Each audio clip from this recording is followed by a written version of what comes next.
Bismillahirrahmanirrahim. Assalamualaikum warahmatullahi wabarakatuh. Alhamdulillahillazi binuri jamalihi adha'a qulubal arifin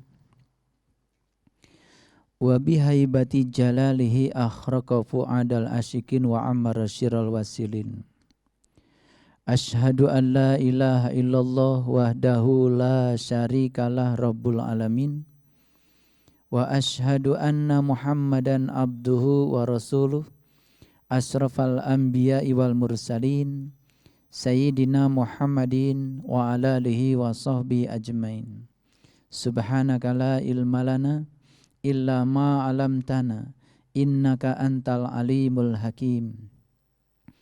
Subhanakallahumma rabbana wa bihamdika asyhadu an la ilaha illa anta astaghfiruka wa atubu ilaih. Astaghfirullahaladzim, astaghfirullahaladzim, astaghfirullahaladzim. Allazi la ilaha illa huwal hayyul qayyum wa atubu ilaih min jami'il ma'asi wa dzunub. La haula wa la quwata illa billahil aliyyil azim. Ada yang bertanya sama saya, mengapa katanya ceramah agama itu kok diiringi musiknya tarawangsa? Saya teringat kata-kata tokoh plural sekelas Kiai Haji Abdurrahman Wahid yang sering dikenal dengan sebutan Gus Dur. Beliau pernah menyatakan bahwa menjalankan ajaran agama itu tidak mesti harus menghilangkan warisan budaya dari para leluhur di masing-masing negara. Karena intisarinya agama itu kan nilai-nilai ketuhanan yang bersifat universal. Oleh karena itu kalau kita mau jujur, setiap bangsa itu kan punya ciri khas masing-masing. Syarat sebuah kelompok disebut suatu bangsa itu kan setidak-tidaknya harus ada 5. Yang pertama, memiliki rupa. Coba kalau kita lagi di Mekah ya, kan kita bisa mengenali itu orang Indonesia tuh. Dari apa? Dari rupa. Yang kedua, punya warna. Warna kulit. Warna kulit bangsa kita kan khas. Beda kan dengan orang Australia, beda dengan orang Afrika, beda dengan orang Amerika, beda dengan orang Eropa. Itu identitas. Dan yang ketiga harus punya bahasa. Lagi di negeri orang tiba-tiba terdengar ada saudara kita berbicara bahasa Indonesia. Apalagi ya yang orang Minang, ada orang bicara bahasa Minang. Senang sekali. Karena lebih merasa dekat. Coba lagi di negara lain misalkan, di negara jauh di negeri sana. Tiba-tiba ada orang berbicara pakai bahasa, apalagi bahasanya bahasa lokal. Bahasa etnis kita. Misalkan, senang enggak? Senang. Dan yang keempat, ciri suatu bangsa itu punya aksara. Makanya coba perhatikan ya, Jepang, semua orang yang sekolah di sana harus mengenal huruf kanji. Bahkan menulis karya ilmiah pun harus pakai tulisannya mereka. Begitu luar biasa. Kalau kita pergi ke Thailand, mohon maaf ya, coba lihat koran-koran di Thailand. Semua menggunakan bahasa mereka. Jadi identitas aksara leluhurnya itu begitu sangat dihormati. Kalau kita pergi ke Cina, koran-koran di Cina juga semua pakai aksara mereka. Mohon maaf ya. kita punya yang namanya huruf Pallawa. Berapa banyak coba di antara kita saja yang ada di ruangan sini yang mau menggunakan aksara dari huruf Pallawa? Semua kita menggunakan alfabet, huruf-huruf Latin. Padahal itu bukan budaya kita. Dan yang luar biasa itu coba bangsa Arab. Bangsa Arab menggunakan aksara Arab. Semua tulisan-tulisan di sana itu pakai aksara Arab. Betul nggak? Ya. Petugas-petugas di airport seperti polisi, coba lihat itu. Nulisnya mereka tidak pakai ABCD, tapi pakai apa? Pakai huruf Arab. Mereka bangga karena punya aksara. Mohon maaf ya, kita ini kan bangsa Indonesia, memiliki rupa, warna, ya toh, bahasa, aksara sendiri. Lalu kenapa kita sering larut, lalu menghilangkan warisan para leluhur, seakan-akan semua harus diganti. Saya bukan anti Arab, tapi kalau kita memiliki warisan tentang aksara leluhur kita, harusnya itu kan yang kita pakai. Dan yang terakhir, itu punya budaya, punya adat istiadat. Makanya budaya bangsa kita ini termasuk budaya yang adiluhung, ya. Jadi kalau ditanya kenapa kok ceramah saya pengiringnya tarawangsa, kan ini ciri suatu bangsa. Leluhur kita sudah mewariskan berbagai macam budaya, warisan para leluhur. Dan siapa yang mau melestarikan ini kalau bukan kita? Pertanyaannya saya balikan lagi pada yang bertanya, memang kalau saya ceramah, musiknya harus apa? Kan gitu.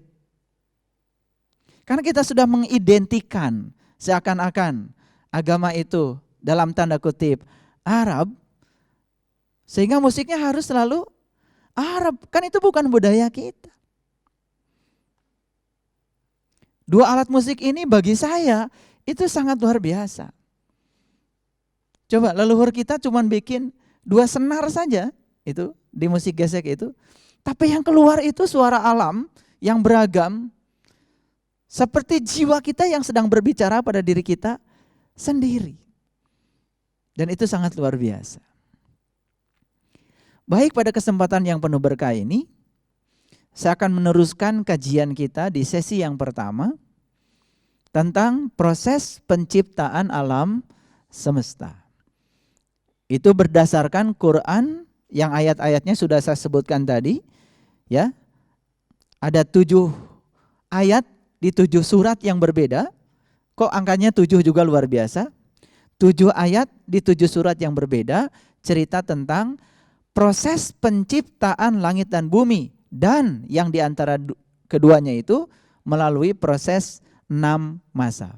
Tadi saya sudah berbicara, yang pertama adalah kekosongan, yang kedua adalah energi, yang ketiga adalah materi, yang keempat terjadi proses penciptaan, yang kelima terjadi proses pemeliharaan, dan yang keenam terjadi proses peleburan untuk menimbulkan proses penciptaan kembali. Ya, jadi ketika kekosongan itu mewujud menjadi energi, energi mewujud menjadi materi, dan materi suatu saat akan melebur, harus dilebur. Karena materi tidak abadi, maka materi akan terserap kembali menjadi energi, energi terserap lagi menjadi kekosongan. Di kekosongan itulah mungkin akan terjadi lagi proses penciptaan yang baru. Itu sebabnya menjadi sangat masuk akal kalau Allah menyebut dirinya tidak berawal, tidak berakhir. Itulah yang disebut dengan keabadian yang selama ini kita sudah kenal. Baik, ya. Sehari-hari kita kan hidup dengan angka, betul nggak? Ya, dengan angka. Angka yang dimainkan itu cuma 10 angka. Yang pertama angka 0, yang kedua angka 1, angka 2, angka 3, angka 4, angka 5, angka 6, angka 7, angka 8, angka 9. Angka 10 itu sudah pengulangan dari 1 dan 0. 11 pengurangan, 1 dengan 1. 12 pengulangan. Semua yang lain itu adalah pengulangan. Yang aslinya cuma 10 angka. Makanya kita dulu waktu belajar berhitung, yang dikenalkan guru matematika itu kan 10 angka itu. Dari 0 sampai 9. 10, 11 dan seterusnya ke sana itu sudah pengulangan. Baik, ya. Saya akan cerita hakikat di balik angka-angka ini. Dan angka ini akan berbicara. Ya. Ini juga ada kaitan dengan proses penciptaan alam semesta. Mohon maaf ya untuk yang mendengarkan, saya akan melihat angka ini dari sudut pandang tradisi agama Islam. Ya. Yang pertama, 0. 0 itu mewakili kekosongan. Awal muawal dari alam semesta ini. Dan saya sudah bilang tadi, dalam kekosongan itu tidak sepenuhnya kekosongan. Ada dia satu-satunya. Sama seperti kita sekarang sedang bernafas. Mohon maaf ya. Ada orang mati di samping kita. Saya tanya, di sekitar orang mati ada udara enggak? Ada. Orang mati hidungnya terbuka enggak? Terbuka. Tapi orang mati sudah tidak bisa bernapas lagi. Padahal udara tersedia kan di situ. Jadi jangan menganggap bahwa kita hidup karena kita bernafas. Nafas itu hanya salah satu sarana untuk menunjang kehidupan yang kemudian ditunjang oleh paru-paru kita.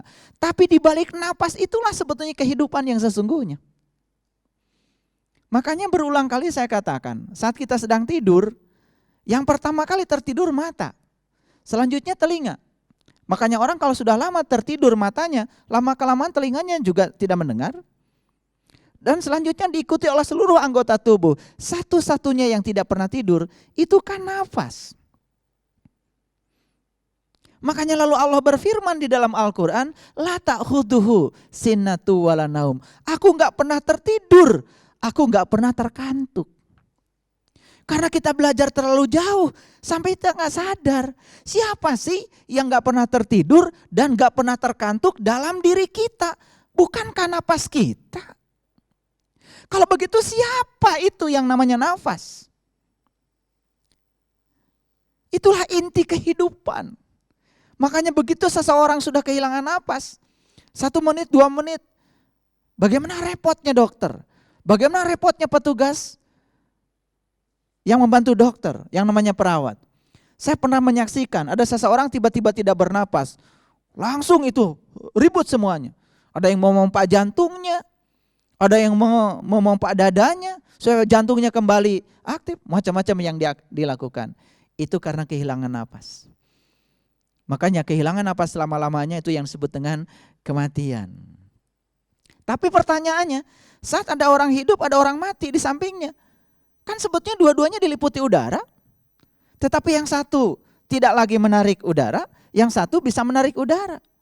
Jadi persoalan hidup bukan persoalan ada udara tidak ada udara, walau itu menjadi lantaran. Tapi di balik udara itu ada apa? Kan ada kekosongan. Berarti kekosongan itulah sesuatu yang mengendalikan semuanya. Itu sebabnya semua angka mulai dari 0. Itu sebuah kesadaran bahwa sesungguhnya kita berasal dari sebuah kekosongan. Semua angka mulai dari 0. Itu sebuah kesadaran bahwa sesungguhnya kita berasal dari sebuah kekosongan. Dan disitulah kecerdasan semesta tanpa batas mulai memikirkan dalam tanda kutip tentang proses penciptaan awal semesta. Dan di balik kekosongan itu ada dia satu-satunya. Jadi setelah 0 angka 1. Lalu dia yang satu-satunya kan ingin menunjukkan diri. Tadi sudah saya bacakan ayatnya. Allahul ladzi khalaqas samawati wal ar wa ma bainahuma. Khalaqas samawati wal ar. Dia ingin menunjukkan diri sebagai pencipta. Lalu dia mewujudkan proses penciptaan. Nah, proses penciptaan itu tadi sudah saya jelaskan dimulai dengan dibentuknya 3 atom perdana. yaitu helium, lithium, deuterium. Dan 3 atom perdana itu menyatu dan setelah terjadi ledakan lalu terbentuklah atom-atom yang lain. Lalu kita kenal sekarang ada banyak sekali jenis atom. Ada aluminium, ada argentum, ada hidrargium, ada emas, aurum, ada besi, ferum. Ada Zn, zinchum. Macam-macam, banyak sekali, ya. Ada natrium, ada kalsium. Betul? Ya. Itu kan sebetulnya yang sering kita permainkan dalam hidup, ya. Ketika tulang kita mulai rapuh, oh banyak-banyak makan ini itu supaya banyak makan kalsium, kan gitu. Kan kita butuh unsur-unsur itu untuk menguatkan tubuh kita. Baik, ya. Nah, setelah 0 kemudian 1. Proses selanjutnya adalah proses penciptaan alam semesta. Proses penciptaan alam semesta dibangun oleh atom. Dan di dalam atom itu cuma ada 2. 1 elektron yang bermuatan negatif, yang kedua inti atom yang bermuatan positif. Jadi sebetulnya alam semesta ini dicipta oleh 2 unsur, positif dan negatif. Udah masuk angka berapa? Udah masuk angka berapa? Angka 2. Kan tadi 0 sudah, 1 sudah, kemudian udah masuk angka 2. Perhatikan dengan seksama. Jadi alam semesta ini dibangun oleh 2 unsur, positif dan negatif. Makanya selama kita hidup di dunia ini, kita tidak akan pernah bisa lepas dari positif dan negatif.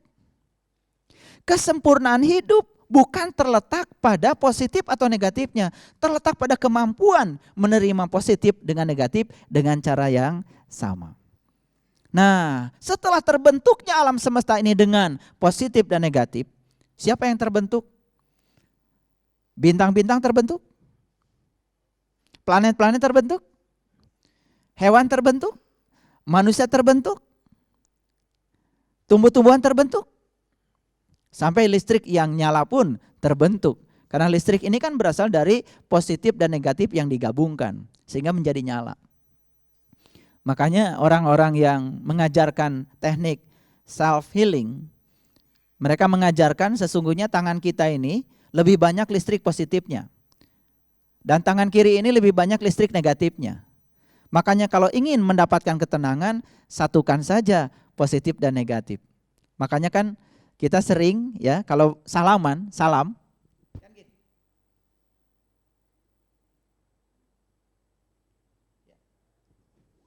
Jadi salamnya, mohon maaf ya, leluhur kita di Nusantara,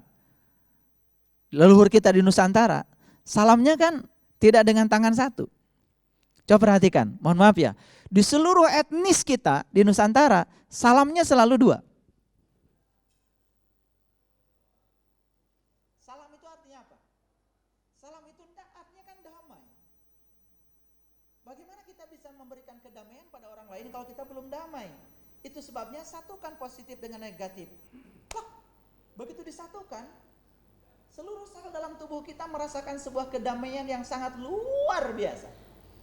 Kalau nggak percaya coba, sering-sering melakukan gerakan seperti ini, taruh aja di sini, mau taruh di mana, satukan aja positif dan negatif. Kita akan merasakan energi yang sangat luar biasa. Makanya ketika ini dibuka, kan, terasa sekali di sini ada energi listrik, Makanya Rasulullah kalau mau tidur, menggunakan tangan kanannya diletakkan di otak belakang bagian atas, menggunakan tangan kirinya di otak belakang bagian bawah. Dan setelah itu beliau berbaring, kemudian membaca Al-Ikhlas 3 kali, Al-Falaq 3 kali, An-Nas 3 kali. Makanya ditiru oleh Imam Syafi'i, ya. Imam Syafi'i kan pernah mengajarkan pada murid-muridnya, aku setiap mau tidur selalu khatam 3 kali Quran. Karena dalam sebuah hadis Rasulullah bersabda, siapa yang mengerti Al-Ikhlas itu sepertiga Al-Quran. Siapa yang mengerti Al-Falaq sepertiga Al-Quran. Siapa yang mengerti An-Nas itu sepertiga Al-Quran. Makanya lihat 3 surah terakhir dimulai dengan Qul. Qul huwallahu ahad. Qul a'udzu birabbil falaq. Qul a'udzu birabbin nas. Bahkan di surat yang terakhir itu ada kata-kata yang sangat universal. Kul a'udzu birabbinas. Aku berlindung pada Tuhannya manusia. Jadi Tuhan itu cuma satu, Tuhannya segala manusia. Jadi tidak ada Tuhan yang lain, yang ada satu, Tuhan segala manusia, apapun keyakinan dia. Tuhan cuma satu, Tuhannya segala manusia. Kul a'udzu birabbinas. Oke, sederhanakan persoalannya. Boleh nggak saya suruh cerita anak saya, ya coba ceritakan apa yang kamu alami tadi di sekolah. Padahal anak saya hari itu nggak sekolah. Boleh nggak saya memaksa anak saya menceritakan pengalaman tadi di sekolah, padahal anak saya tadi tidak sekolah? Boleh? Boleh nggak kita memaksa orang yang nggak pergi ke Mekah, tidak haji, tidak umroh, disuruh cerita? Coba ceritakan pengalaman kamu di Mekah. Boleh? Boleh nggak kita memaksa orang lain untuk coba ceritakan, ya rujak itu gimana sih rasanya? Padahal dia tidak pernah makan rujak, bahkan takut makan rujak. Boleh? Boleh nggak saya memaksa ada orang yang belum pernah ke Bandung, belum pernah makan cireng? Coba kamu rasakan ya, ceritakan cireng itu rasanya kayak apa? Boleh? Kalau kita saja tidak boleh memaksa orang lain menceritakan sesuatu yang belum dia mengalaminya, bagaimana mungkin Allah menyatakan kul? Jadi sesungguhnya itu surah terakhir itu mengandung intisari yang luar biasa. Makanya dibuka dengan kul. Katakanlah, siapa yang disuruh berkata oleh Allah? Siapa? Gak mungkin Allah tiba-tiba menyuruh berkata pada orang yang belum mengalami. Kul Allahu ahad. Siapa yang boleh mengatakan Allahu ahad? Siapa yang boleh mengatakan begitu? Ya tentu saja mereka yang sudah mengahad dengan Allah, yang sudah menyatu dengan Allah. Karena ahad di situ bukan sekedar mengesahkan Allah, tapi mengesa bersama Allah. Kul Allahu ahad, kul Allahu somad, kul lam yalid wa lam yulad. Itu kul itu berlaku untuk semua ayat berikutnya. Makanya kalau leluhur saya menyebutnya itu yang disebut dengan dalima. Allahu ahad, Allahu somad, lam yalid, walam yulad, walam yakul lahu kufuwan ahad. Karena dalnya 5 disebutnya itu surah dalima. Dan kita tahu ya, ada buah namanya buah dalima. Orang Sunda bilang dalima. Kita dalam bahasa Indonesia kan menyebutnya delima. Pernah lihat gak buah delima? Pernah lihat ya? Gimana? Begitu buah delima dibuka ya, dengan cara membuka yang bagus, ya jangan pakai pisau, dibuka gitu. Tidak pecah. Yang kita lihat di situ warna-warni yang indah. Merah putih, betul? Jadi indah sekali dalamnya. Makanya satu-satunya surat di Quran yang tidak ada kata ikhlasnya, tapi diberi nama surah Al-Ikhlas, itu adalah Kul Allahu ahad, kul Allahu somad, dan selanjutnya. Makanya begitu seseorang sudah ikhlas akan naik kelas. Kul a'udzu birabbil falak. Falak itu artinya subuh. Subuh itu kan pertemuan antara malam dengan siang. Transisi dari malam ke siang itu subuh. Makanya subuh itu disebut etape yang paling berbahaya. Begitu kita bangun subuh, terus bangun, kita kebagian matahari. Tapi begitu sudah bangun subuh, tidur lagi, gak kebagian matahari. Makanya subuh itu disebut fase yang paling berbahaya. Begitu seseorang mencapai pencerahan, mencapai kesadaran, begitu tidak dipupuk lagi kesadarannya, dia akan tenggelam lagi. Makanya hati-hati ya, kalau sudah ada kesadaran sedikit itu dipupuk, supaya langsung ke sana, dapat matahari yang sesungguhnya. Kalau selesai dengan Al-Falaq berikutnya indah sekali. Masuk surat An-Nas. Kul a'udzu birabbin nas. Aku berlindung pada Tuhannya manusia. Tuhannya manusia. Siapa yang berlindung pada Tuhan? Ya tentu saja orang yang sudah tahu dan kenal kepada Tuhan. Bagaimana dia berlindung pada Tuhan? Oh enggak tahu dan kenal pada Tuhan? Makanya yang boleh mengatakan a'udzu birabbin nas. Aku berlindung pada Tuhannya manusia yang sudah mengalami. Jadi sebetulnya kul di situ ada pembatasan. Artinya tidak semua dong boleh ngomong sembarangan. Ada pembatasan bagi yang tahu dan sadar. Baik, jadi bermula dari nol, kekosongan. Dan satu-satunya yang mengisi kekosongan adalah Dia yang mengendalikan semua semesta ini. Karena Dia mengendalikan dalam kekosongan itu sendiri. Dan wujudnya adalah kecerdasan semesta tanpa batas. Lalu setelah itulah terbentuknya alam semesta. Dalam alam semesta ini dibangun oleh dua. Betul? Positif dan negatif. Makanya coba lihat alam semesta. Ada siang, ada malam. Betul? Apalagi? Ada panjang, ada pendek. Ada terang, ada gelap. Ada orang baik, ada orang yang tidak baik. Makanya agama tidak akan pernah mengubah semua orang menjadi baik.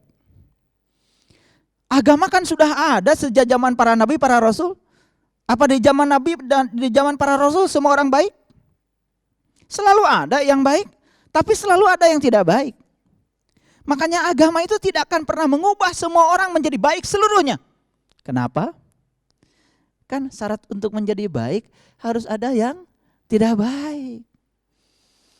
Syarat untuk menjadi orang sabar harus ada yang tidak sabar. Syarat untuk menjadi orang yang pengasih harus ada orang yang pembenci. Kalau mengasihi orang yang mengasihi kita kan biasa. Tapi kalau kita sudah bisa mengasihi orang yang membenci kita, itulah pengasihnya timbul. Jadi cara Allah menumbuhkan pengasih dan penyayang dalam diri kita, dihadirkanlah orang-orang yang kontradiksi dengan keinginan kita. Sanggupkah kita menghadapinya? Makanya di dalam Quran surat Al-A'raf ada ayat yang sangat indah. Akan aku cabut dendam dari dadamu. Dan setelah itu aku alirkan sungai. Kan gitu ayatnya. Jadi sebelum dialiri sungai, maka cabut dulu dendam. Bagaimana cara Tuhan mencabut dendam dari dada kita? Kan tidak dicabut begitu saja. Mungkin saja dipertemukan dengan orang-orang yang membenci kita. Sampai suatu saat kita tidak membenci mereka lagi. Bahkan bisa menerima dan menyayanginya. Itu namanya dendam sudah dicabut. Jadi alam semesta sudah terbentuk sekarang? Sudah, dengan apa? Dengan dua. Positif dan negatif. Atas bawah, kan gitu. Kaya miskin. Semua apa yang tidak berpasangan. Laki-laki perempuan, semua berpasangan. Semua berpasangan. Nah, itu sebabnya ya, orang-orang yang bijak di masa lalu menyebut ya kekosongan itu sebagai purusa. Purusa itu bahasa Sanskerta dan sekarang sudah menjadi bahasa Indonesia, namanya poros. Pernah lihat poros? Pernah lihat poros? Kalau bahasa tekniknya as. Kan gitu. Ini ada ban. Supaya ban ini muter, kan disediakan ruang kosong tuh di tengahnya. Ruang kosong ini diisi oleh apa? Oleh as, oleh poros. Kalau ini ada kincir, supaya kincir ini berputar, kan di tengahnya kosong tuh. Yang kosong dicolok pakai as. Yang mengisi kekosongan itu dinamakan poros. Poros purusa. Nah ternyata kalau kita pergi haji, pergi umroh, kan kita disuruh tawaf. Coba kita perhatikan, yang mana porosnya? Porosnya kan Ka'bah. Mana kekosongannya? Kan kita bikin kekosongan, bikin lingkaran yang sempurna di sekitar Ka'bah. Nah itu kan, nah kekosongan, kita bikin kekosongan, ada porosnya. Jadi poros itu yang selalu mengisi kekosongan. Jadi apa di semesta ini yang tidak diliputi oleh Dia? Dia meliputi segalanya, meliputi seluruh kekosongan. Bahkan tubuh kita tersusun oleh atom. Atom itu 99,9% adalah kekosongan, ruang kosong. Kelihatan tubuh kita padat, padahal tubuh kita tersusun oleh atom. Atom sendiri dibangun oleh kekosongan. Siapa yang mengendalikan kekosongan? Ada purusa. Makanya ada purusa, ada pradana. Nah, purusa secara spiritual mewakili laki-laki. Pradana itu mewakili materi yang disebut dengan ibu, mewakili perempuan. Makanya setelah Al-Fatihah di Quran, cerita selanjutnya kan cerita sapi betina. Cerita sapi perempuan. Bukan cerita sapi jantan. Itu luar biasa. Makanya kalau kita belajar Quran atau kitab-kitab apapun, ada nilai-nilai universal di situ. Setiap ada kata laki-laki pasti cerita urusan rohani. Dan setiap cerita kata-kata perempuan pasti cerita urusan jasmani. Makanya jangan heran ada hadis yang mengatakan di neraka itu kebanyakan penghuninya adalah perempuan. Padahal kalau kita lihat majelis taklim di seluruh dunia, kayaknya hampir tidak ada ya majelis taklim bapak-bapak. Kebanyakan majelis taklim itu kan ibu-ibu. Majelis taklimnya paling banyak ibu-ibu, yang paling rajin ibu-ibu, tiba-tiba ada hadis yang mengatakan di neraka itu kebanyakan perempuan. Harusnya ibu-ibu protes dong. Nah, pemahamannya yang harus dirubah. Perempuan itu mewakili materi. Makanya materi bahasa Inggrisnya apa? Matter. Betul? Matter. Kan dekat dengan mother. Mother kan ibu. Makanya jangan heran kalau ada yang mengatakan bahwa ya semesta ini dibangun oleh ayah ibu semesta. Ada purusa yang mengisi kekosongan, ada yang diisi. Yang diisi namanya pradana, materi. Makanya di balik materi ada yang mengendalikan kekosongan. Sekali lagi, jadi ada purusa, ada pradana. Purusa itu laki-laki, poros. Kalau kita mau jujur, kan sebetulnya terjadinya kita juga kan ada pertemuan antara purusa dengan pradana. Ada ruang kosong yang diisi oleh poros. Kan terbentuklah kita. Makanya kita berasal dari rahim seorang ibu. Dari ayah ibu kita yang berpelukan di masa lalu. Kita ini hasil buah cinta. Bukan hasil buah pukul-pukulan, tapi hasil peluk-pelukan. Makanya kalau ada orang di dunia ini saling membenci dan pukul-pukulan, mungkin dulu ya saat dibuatnya pukul-pukulan. Kalau dibuatnya pelukan dengan penuh cinta, harusnya lahir manusia-manusia yang penuh cinta. Tidak ada dendam, tidak membenci pada siapapun. Harusnya kan seperti itu. Produk cinta harusnya mencintai. Makanya inti sari ajaran agama itu kan sebenarnya adalah kasih sayang, kedamaian. Baik, kembali lagi tadi. Laki-laki itu selalu saja melambangkan ruhani. Perempuan selalu melambangkan jasmani. Coba perhatikan. Waktu haji, waktu umroh, kan laki-laki pakai ihram. Perempuan kan tidak. Karena apa? Karena jasmani ini gak pernah bisa dibersihkan. Mau sehari wudhu 1000 kali. Air kencing kan ada di dalam. Sisa berak pun masih ada di dalam. Kotoran kita lebih banyak di dalam. Lebih kotor tubuh kita daripada WC sebetulnya. Yang mengotori WC tubuh kita sendiri. Artinya tubuh tidak akan pernah bisa disucikan. Makanya di Quran tidak ada satu ayat pun yang mengatakan berbahagialah orang yang mensucikan tubuhnya. Gak ada. Tetapi kesucian tubuh dibutuhkan untuk mencapai kesucian jiwa. Itu sebabnya kesucian tubuh juga perlu untuk mencapai kesucian jiwa. Tetapi yang dihargai oleh Allah di Quran adalah yang sudah mensucikan jiwa. Qad aflaha man zakkaha wa qad khaba man dasa. Beruntung mereka yang menyucikan jiwanya, merugi mereka yang mengotori. Jadi di Quran penghargaan diberikan Allah pada mereka yang sudah mensucikan jiwa. Kesucian jiwa dibutuhkan juga kesucian tubuh. Tapi tubuh secara hakikat tidak akan pernah bisa dibersihkan.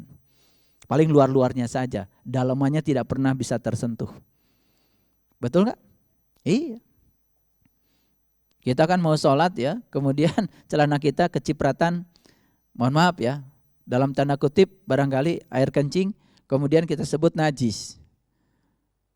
Saya tanya sekarang, itu celana kita yang kecipratan najis dari air kencing cuma 1 tetes, najis mana kalau gitu dengan tubuh kita? Najis mana? Harusnya kalau mikir kan sebetulnya najis yang paling besar justru ada di dalam tubuhnya. Harusnya tubuhnya juga tinggalin dulu. Makanya zaman dulu kan ada di masjid-masjid ya orang kalau mau sholat itu nyopotin kolor-kolor. Sehingga di setiap saf itu ada tumpukan kolor. Itu di kampung saya begitu dulu. Sekarang juga masih. Itu karena apa? Karena najis katanya. Ya, harusnya kan badan juga dicopotin dulu kan. Biar jiwa aja yang sholat kan gitu. Makanya habis wudhu itu kadang-kadang banyak yang so suci ya, merasa paling paling suci gitu. Padahal sebetulnya tubuhnya tetap aja kotor. Tetapi saya tidak menjadi anti dengan kesucian tubuh. Tubuh ini tetap harus bersih, harus wangi, gigi harus bersih, ya kan, makan yang sehat kan tetap harus begitu. Ya, karena tubuh yang bersih menyebabkan tubuh kita sehat. Tubuh yang sehat menunjang untuk proses penyucian jiwa. Tapi yang dihargai Allah di Quran adalah yang berhasil menyucikan jiwanya. Itu sebabnya ihram itu yang digunakan, yang pakai kain ihram itu kan laki-laki. Laki-laki melambangkan rohani. Artinya yang bisa diihramkan secara sungguh-sungguh, baik syariat maupun hakikat, itu jiwa. Makanya ihram itu kan perlambang, melepaskan pakaian yang berjahit diganti pakaian yang tidak berjahit. Karena apa? Kotoran itu berasal dari kemelekatan. Di situ kuncinya. Selanjutnya coba sa'i. Siapa yang lari? Kan laki-laki yang lari. Perempuan jalan saja. Laki-laki melambangkan rohani, perempuan melambangkan jasmani. Urusan rohani lari. Urusan dunia jalan aja. Kerja yang penting. Jamnya pulang. Jamnya kumpul dengan keluarga, pulang. Kumpul dengan keluarga. Jangan jamnya kumpul dengan keluarga masih nyari-nyari juga. Masih lemburan juga. Pagi-pagi pergi kerja, anak masih tidur. Sore-sore pulang kerja, anak sudah tidur. Kapan kita bertegur sapa dengan anak? Padahal tugas kita di dunia ini ketika dititipi anak kan sebetulnya membahagiakan mereka. Kita lupa bahwa sebetulnya dalam hidup itu ada 3P. 1 profit, yang kedua people, yang ketiga planet. Kalau orang berorientasi pada profit, lupa pada people, lupa pada planet. People itu artinya apa? Manusia. Planet berarti alam semesta. Saat mencari keuntungan, ingat manusia, ingat alam semesta. Makanya orang yang mencari keuntungan dengan menghardik manusia, merusak alam semesta, keuntungan yang dia dapat pasti nggak berkah. Pabrik-pabrik ya yang mencemarkan lingkungan, membuang limbah dari hasil produksinya ke lingkungan, insya Allah rezekinya akan berkah. Kenapa? Karena dia cuma berorientasi pada profit. Dia lupa pada people, dia lupa pada planet. Di sungai, di sebelah sana banyak orang yang nyuci, dia cemari dari atasnya. Lupa kan? Lupa. Makanya saya lihat ya, semua perusahaan-perusahaan yang agak-agak kelihatan tahan dan abadi, berkah perusahaannya, itu yang berorientasi pada 3P. Yang pertama profit, yang kedua planet, yang ketiga people. Yang kedua people, yang ketiga planet. Jadi berorientasi profit, yes, tetapi tidak kemudian menghilangkan orang dan alam semesta. Jadi sa'i yang lari siapa? Laki-laki. Perempuan jalan. Itu simbolik yang sangat luar biasa, yang selama ini terabaikan, tidak terbaca. Lagi, di Islam ada pembagian waris bukan? Laki-laki 2, perempuan 1. Kalau bagi waris yang uang itu rumah dijual, rumah 1 miliar, anaknya 5, bagi aja 200.000 satu orang, 200 juta satu orang. Mau laki mau perempuan sama, nggak masalah, tergantung kesepakatan. Tetapi waris kalau di Quran, summa arasnal kitabal ladzina stofaina. Hati-hati loh, di Quran itu cerita waris. Yang namanya kitab faraid itu cerita warisan yang sangat berharga yang disebut dengan kitab. Summa arasnal kitabal ladzina stofaina faminhum dzalimun li nafsi faminhum muqtasid faminhum sabiqun bil khairat biidznillah. Warisan yang dimaksud di situ adalah warisan kitab. Kitab itu adalah kalamullah. Kalam adalah sifat, Allah ada zat. Kitab yang sesungguhnya adalah dia itu sendiri yang mengisi segala kekosongan. Itu yang harus diwarisi. Dan warisan itu harus diterima oleh laki-laki 2, oleh perempuan 1 bagian saja. Itu artinya apa? Islam mengajarkan kepada kita, wabtagi fi ma atakallahu darul akhirah wala tansa nasibaka minad dunya. Carilah olehmu jalan pulangmu ke akhirat, tapi jangan kau lupakan nasibmu di dunia. Jadi Islam tidak menjadi anti dunia. Jadi kalau ada orang mengatakan gak apa-apa kita sengsara di dunia, bagian kita di akhirat, itu keliru. Kita punya bagian di dunia. Di dunia aja udah sengsara, gimana di akhirat? Dan untuk ke akhirat kata Nabi, ad-dunya majra'atul akhirah. Dunia ini majro'ah, ladang. Dunia ini sarana, jembatan yang bisa menghubungkan kita ke akhirat. Bapak Ibu datang di sini, di studio ini, kan harus pakai mobil. Kalau nggak punya mobil juga harus punya duit. Kalau nggak ada duit nggak nyampe di sini. Harus ada majro'ahnya, harus ada sarananya yang bisa mengantarkan ke sini. Mohon maaf ya, sholat di sajadah yang bau, nggak pernah dicuci, tipis lagi. Beda kan dengan sholat yang wangi, sajadahnya tebal, mahal gitu kan. Beda kan, walaupun secara fisik itu. Apalagi sudah fisiknya ditata, ya, kemudian ruhaninya ditata, sholatnya bisa mengingat Allah karena sudah tahu dan kenal kepada Allah, beda sekali pasti hasilnya. Ya. Dan yang luar biasa, sudah di neraka itu kebanyakan perempuan, begitu masuk surga, hanya disediakan bidadari. Kebagian gak perempuan?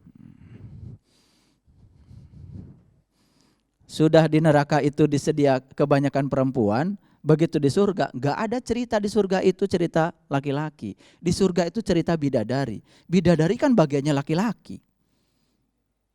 Harusnya kan protes.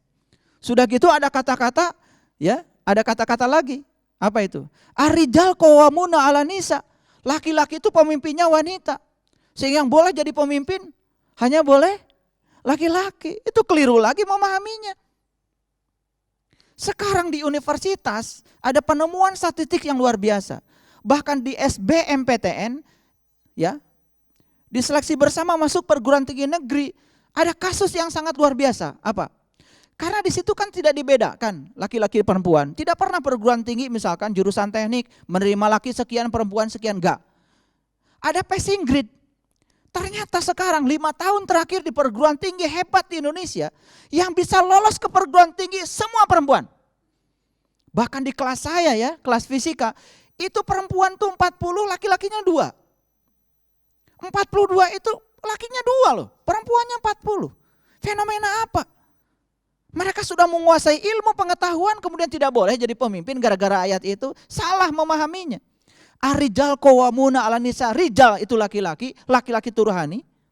An-nisa itu wanita, wanita itu jasmani. Yang berhak menjadi pemimpin siapa saja yang sudah mengangkat rohaninya di dalam dirinya menjadi khalifah. Walaupun laki-laki tapi rohaninya masih dicengkram oleh pikiran dan tubuhnya, itu yang gagal biasanya memimpin. Rusak kalau jadi pemimpin seperti itu, hanya mementingkan urusan diri sendiri. Angkatlah pemimpin, orang-orang yang sudah bisa mengangkat jiwanya, rohaninya sebagai pemimpin dalam dirinya. Itulah ar-rijal qawwamuna 'alan nisa, masuk akal. Begitu banyak ritual yang sudah kita lakukan tapi kita nggak ngerti. Makanya kenapa waris? Laki-laki 2 bagian, perempuan 1 bagian. Itu simbolik. Urusan rohani 2 bagian. Tapi urusan jasmani 1 bagian saja. Karena kaya bukan berapa banyak yang kita miliki, tapi perasaan berkecukupan dari dalam. Itu namanya kaya.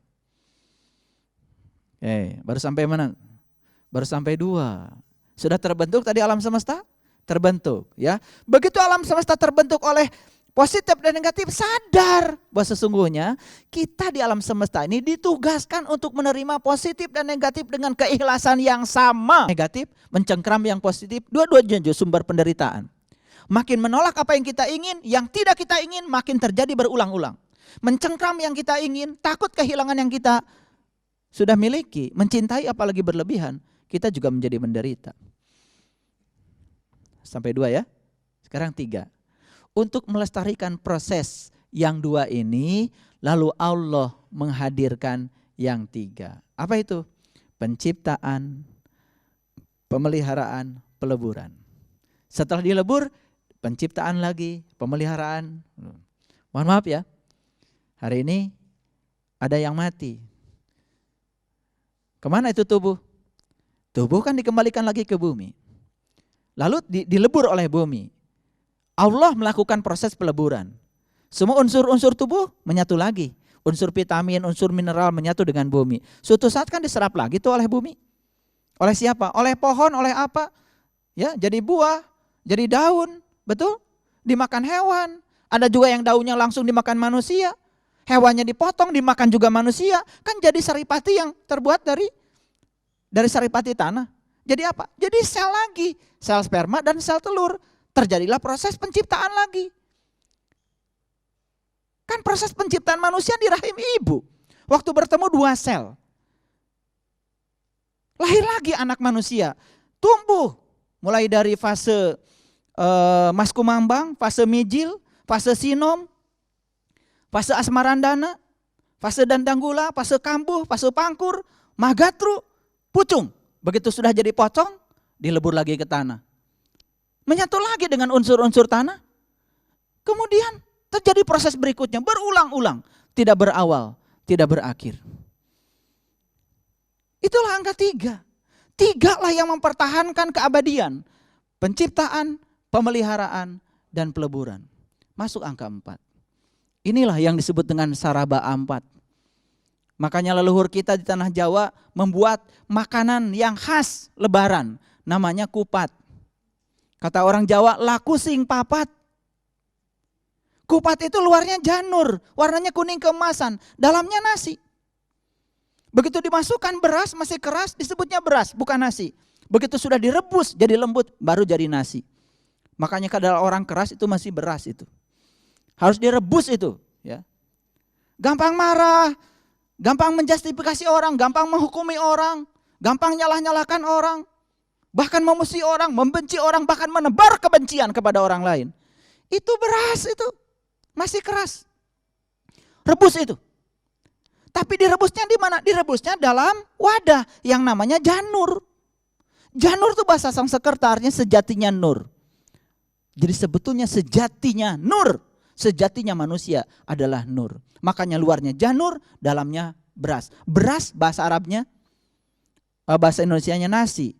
Kata-kata nasi diambil dari bahasa Arab. Kul a'udzu birabbi nas. Nas itu manusia. Jadi manusia itu cirinya lembut. Kalau sudah beras digodok itu kan jadi nas, jadi nasi. Makanya sejatinya nas adalah nur. Itulah pesan dari kupat. Tapi isinya apa? Laku sing papat. Mari kita lihat. Semua yang sudah terbentuk di semesta ini yang dipelihara oleh apa? Penciptaan, pemeliharaan dan peleburan. Bukankah ada 4? Tanah, air, api, udara. 4. Dalam semua proses tadi dari angka 0 sampai angka 3 kenali oleh kita. Apa sih kita kenali? Ada 4. 1. Nama. Asma. 2. Sifat. 3. Af'al. Yang keempat zat. Maka proses pengenalan kepada Tuhan lewat nama enggak lengkap. Lewat sifat enggak lengkap. Lewat af'al juga enggak lengkap.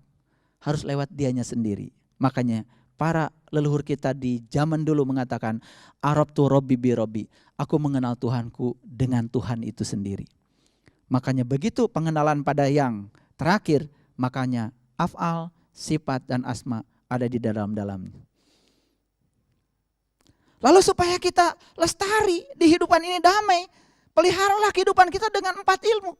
Syariat, thariqat, hakikat, ma'rifat. Saraba 4.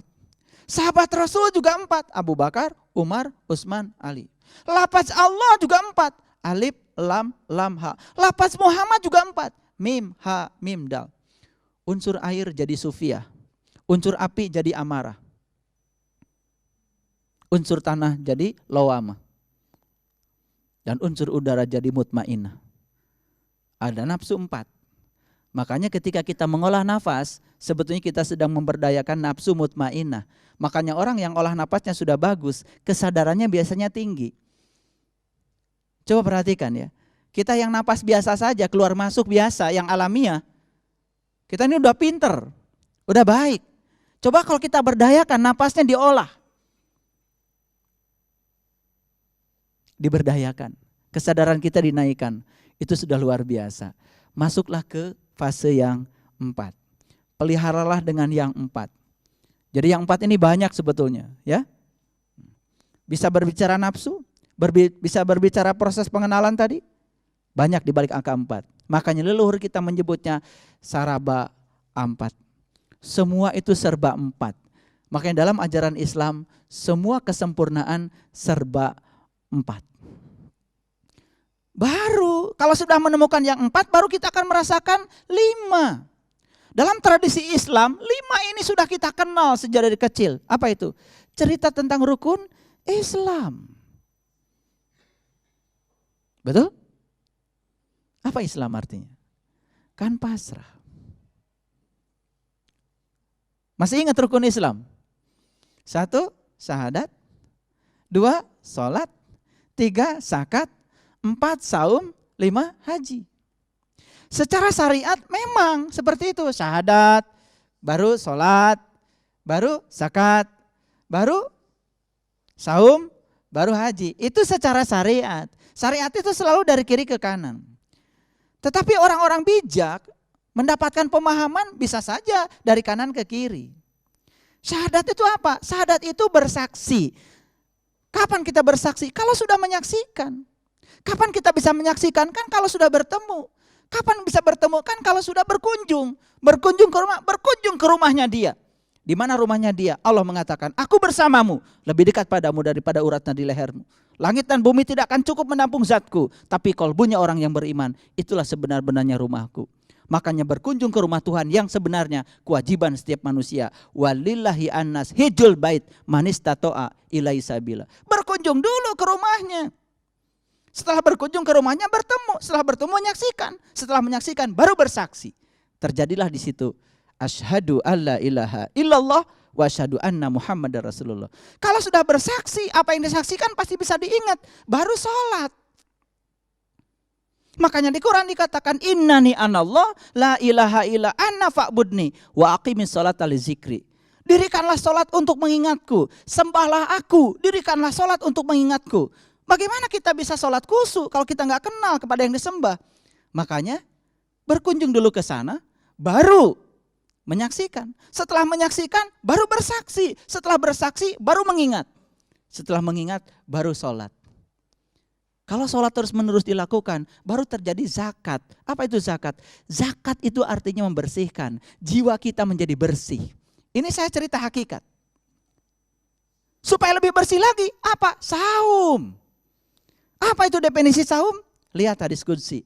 Liso imi farhatun inda iftarihi wa farhatun inda liqa'i rabbih. Ada 2 kegembiraan bagi yang saum. 1 ketika berbuka, 2 jumpa dengan Tuhan. Hadis qudsi. Berbuka dan jumpa dengan Tuhan. Berbuka apa yang menyebabkan kita jumpa dengan Tuhan? Tentu saja berbuka hijab, berbuka pandangan kolbu. Ketika hijab antara kita dengan Allah sudah terbuka, seperti yang diceritakan dalam Al-Quran. Ya. Pada hari ini aku bukakan tirai yang menutupi pandangan wajah batinmu. Fakashafna anka gidoaka pabasarukal yaumal hadid. Pada hari ini aku bukakan tirai yang menutupi pandangan batinmu sehingga penglihatanmu menjadi amat tajam. Setelah selesai prosesi saum, kembali lagi, berkunjung lagi, menyaksikan lagi, sholat lagi, bersihkan jiwa lagi, buka lagi mata kalbu, ketemu lagi, terus bersiklus. Jadi sehingga rukun Islam itu menjadi sebuah pengalaman spiritual. Perlu yang 5? Perlu yang 5. Kan puncaknya nanti kita ke atas itu. Kembali lagi kepada kosong. Kan setelah 9 kemana? Kan kosong lagi. Baik, baru sampai 5. Kita dengarkan dulu.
Mencapai Islam yang hakiki itu seperti memanjat pohon belimbing yang licin.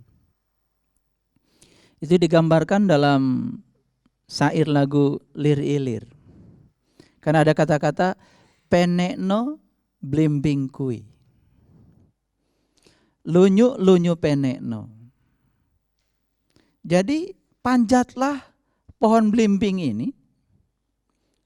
Sekalipun licin, terus panjat. Karena di sana ada bekal yang bisa kamu ambil mengko sore. Untuk akhir dari kehidupanmu. Ini filosofisnya dalam sekali. Karena apa? Belimbing itu kan seperti bintang. Ada 5. Syahadat, sholat, zakat, saum, haji. Itu sebuah siklus, sebuah rangkaian untuk mencapai Islam yang sesungguhnya. Berkunjung, saksikan, sembah, bersihkan jiwa, ya, buka, kunjungi lagi, terus begitu. Itu terjadi siklus di situ. Proses pemberian jiwa terjadi. Makanya memanjat pohon belimbing yang licin, itu pasti resikonya kan sering jatuh. Jangan heran ya, kalau belajar untuk mencapai tingkat kepasrahan ini kadang-kadang banyak yang tidak sukses. Pertanyaannya, iman dulu, Islam dulu. Kalau kita menjawab pakai bahasa Quran, kan di Quran dikatakan, la tamutunna illa wa antum muslimun. Janganlah kau mati kecuali kamu sudah Islam. Islam itu sudah pasrah. Makanya di Quran urutannya kan seperti ini. Ya ayyuhalladzina amanu ittaqullaha haqqa tuqatih wa la tamutunna illa wa antum muslimun. Apa yang harus dicapai pertama? Iman. Baru berikutnya apa? Baru berikutnya takwa. Setelah takwa baru Islam. Apa itu iman?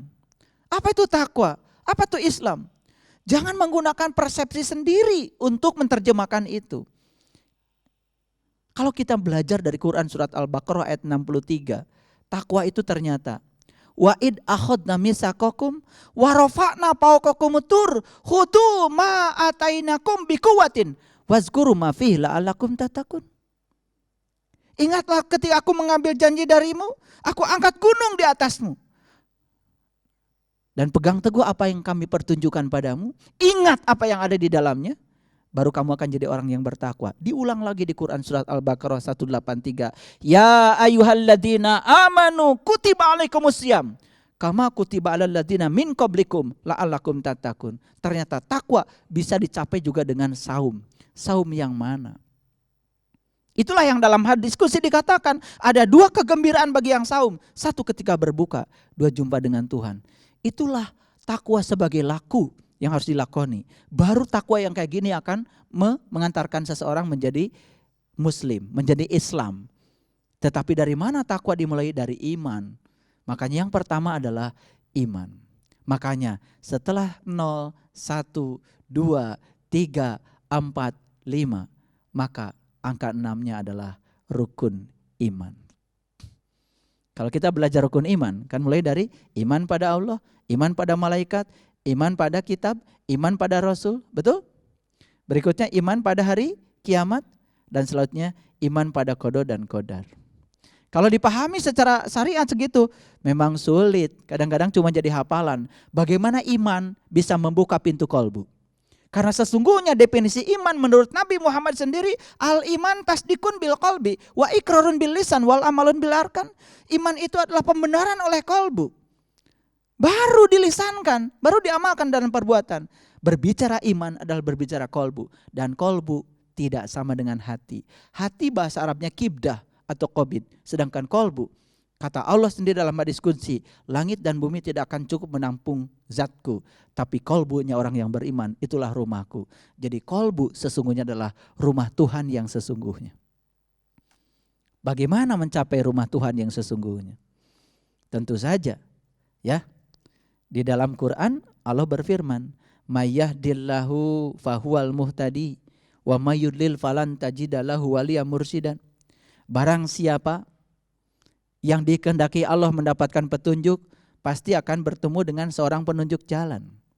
Tapi barang siapa yang tidak dikehendaki Allah mendapatkan petunjuk, sampai kapanpun tidak akan pernah bertemu dengan waliyan, mursidan.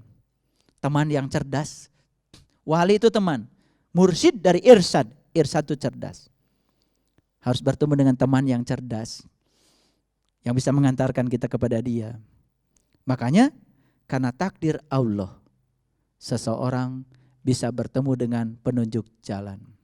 Begitu bertemu dengan penunjuk jalan, maka dia akan diajarkan bagaimana membangkitkan jiwa yang mati. Bangkitnya jiwa yang mati, itu yang disebut dengan hari kebangkitan. Itu yang disebut dengan kiamat. Itu kiamat yang harus kita alami. Bangkitnya jiwa kita dari ketidaksadaran menjadi jiwa-jiwa yang sadar. Berita tentang kiamat adanya pada kitab. Kitab dibawa oleh para rasul. Para rasul dapat dari para malaikat. Malaikat dapat dari Allah. Maka itu juga menjadi sebuah siklus bagaimana kita sampai kepada Allah dengan 6 tahapan yang tadi. Nah, kalau sudah bertemu dengan, sudah menemukan siklus yang 6 ini, sudah sampai kepada Allah, masuk angka berikutnya, angka 7. 7 surat Al-Fatihah. Ya, terus 7 kali tawaf, 7 kali sa'i, mondar-mandir sofa dan mawar, 7 batu melempar jumroh. Ada apa sih di balik angka 7? Luar biasa. Di balik angka 7 itulah rahasia tentang pencarian akan jati diri akan terungkap. Setelah 7 baru 8. Ternyata di Quran 8 itu cerita tentang 8 lapisan kesadaran. Kesadaran pertama, makanya cerita tentang Nabi Muhammad Mi'raj itu cerita tentang bagaimana mencapai langit-langit kesadaran. Di langit pertama bertemu dengan Adam, langit kedua bertemu dengan Yahya, langit ketiga bertemu dengan Yusuf, langit keempat bertemu dengan Idris, langit kelima bertemu dengan Harun, langit keenam bertemu dengan Musa, langit ketujuh bertemu dengan Ibrahim. Itu sebenarnya simbol-simbol dari lapisan kesadaran. Makanya langit yang ke-8 itu yang disebut dengan Sidrah Al-Muntaha, puncaknya kesadaran. Baru masuk angka 9. Itu yang sering disebut dengan Songo ya. Makanya kita sering cerita Wali Songo. Wali Songo itu adanya di mana? Sebetulnya Wali Songo yang sesungguhnya ada dalam diri kita. Wali Songo itu artinya teman yang 9. Itu yang selalu menemani kita hidup ya. Saat hidup supaya tubuh ini digunakan sesuai dengan yang Allah mau. Coba lihat simboliknya dalam Islam. Salat kalau berjamaah 27. Coba dalam Islam ya, perhatikan ya. Nabi Muhammad Isra Mi'raj juga tanggal 27 bulan Rajab. Ada 2, ada 7. Ada 2, ada 7. Itu kan simbol dari angka 9.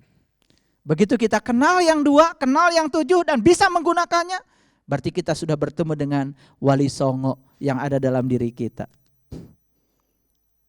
Kalau sudah bertemu dengan Wali Songo, tidak sulit kita untuk bisa Islam. Jadi kalau dibalik lagi, temukan dulu yang 9. Itu kunci pembuka mata kalbu. Kita akan latihan untuk menemukan kesadaran sampai di Sidratil Muntaha. Gunakan terus menerus. Yang 7, rahasia kunci pembuka mata kalbu. Maka kalbu kita akan terbuka. Disitulah letaknya iman. Terus kita, proses keyakinan yang terus bertumbuh akan membuat kita pasrah pada Tuhan. Alatnya adalah yang 4. Kita akan mengerti tentang 3, 2, 1, 0. Puncaknya kita akan kosong. Karena kita memang akan kembali pada kekosongan itu sendiri. Innalillahi wa inna ilaihi rajiun. Asal dari Dia, kembali kepada Dia. Memenuhi ayat itu. Itulah rangkaian cerita kehidupan kita yang harusnya sudah menjadi sebuah pemahaman yang sangat luar biasa. Disitulah kerennya Islam. Jadi kalau Islam itu sekeren itu, ya sudah mewujud dalam diri kita, yang akan muncul adalah manusia-manusia yang penuh dengan kedamaian. Berhenti kita mengurus keburukan orang lain. Karena kelahiran kita yang sekarang tidak untuk mengurus keburukan orang, tapi mengurus keburukan kita sendiri. Saat kita sudah berhasil menata diri ke dalam, pasti dampaknya akan keluar. Keren bukan? Quran itu ternyata keren, Islam itu ternyata keren. Nilai-nilai spiritual, nilai-nilai kebenaran itu sangat universal. Dan kita bisa memahami seutuhnya. Semoga Allah meridhoi memberkahi. Shadaqallahul adzim, barakallahu li wa lakum. Assalamualaikum warahmatullahi wabarakatuh.